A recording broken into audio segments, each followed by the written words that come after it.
Estados Unidos afirma que sus fuerzas han destruido instalaciones militares en la isla iraní de Karg, de vital importancia por su infraestructura petrolera, y advierte de que esta podría ser la siguiente en sufrir ataques.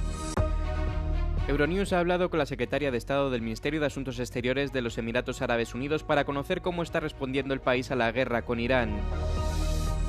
Estados Unidos afirma que sus fuerzas destruyeron instalaciones militares en la isla iraní de Karg, vitales para su red petrolera, y amenazó con que la infraestructura petrolera del país podría ser la siguiente si Irán sigue interfiriendo en el paso de buques por el estrecho de Hormuz. Irán afirmó que ninguna infraestructura petrolera resultó dañada en los ataques estadounidenses y advirtió de que las infraestructuras petroleras y energéticas propiedad de empresas vinculadas a Estados Unidos serían blanco de ataques si Estados Unidos atacaba sus instalaciones petroleras. Estados Unidos e Israel han continuado con ataques a gran escala contra Irán, mientras que los ataques de represalia iraníes han alcanzado a Israel y a los estados vecinos del Golfo, al tiempo que Irán asfixia la economía mundial amenazando con atacar a los petroleros en el estrecho de Hormuz. Trump afirmó que la Armada de Estados Unidos comenzaría a escoltar petroleros a través de esta importante vía marítima muy pronto para restablecer las exportaciones de petróleo. Un dron atacó la embajada de Estados Unidos en Bagdad el sábado,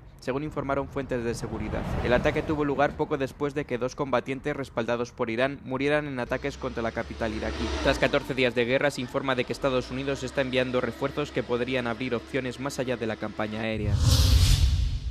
The UAE is now entering the second week of a conflict it did not initiate, facing daily attacks while trying to stop the crisis from spiralling into a wider regional war. I spoke with Lana Nasebi, the UAE Minister of State at the Ministry of Foreign Affairs and its former ambassador to the United Nations, about the country's response to those attacks, where its red lines are, and how the country is working to protect itself under daily missile attack. We've had an incredibly challenging 14 days. We're 2 weeks into this conflict that, as you said, we did not want to be drawn into. In fact, we were very engaged in diplomatic efforts prior to this escalation to try and avoid a conflict in the region. But now that it has happened, I think the UAE has demonstrated 2 or 3 things.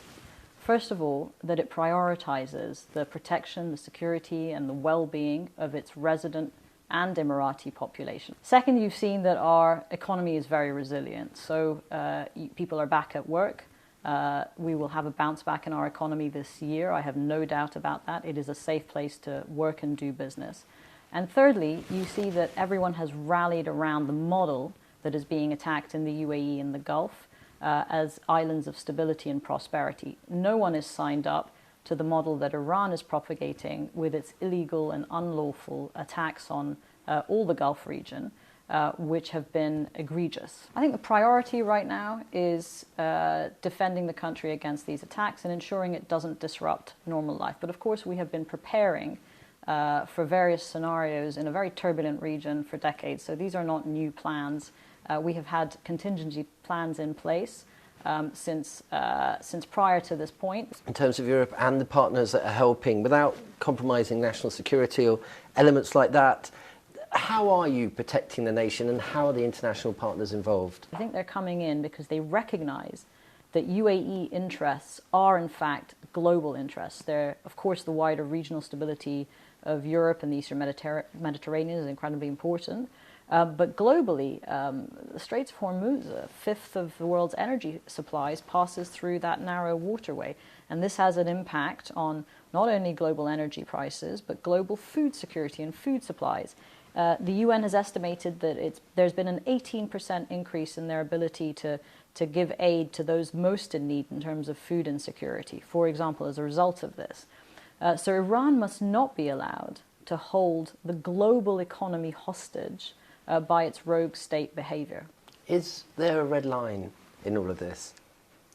I think fundamentally the red lines are the security, the prosperity, the well-being of our Emirati community and our expatriate community here. We consider all of them part of this country and they deserve our protection. So that is our red line. Don't touch this model.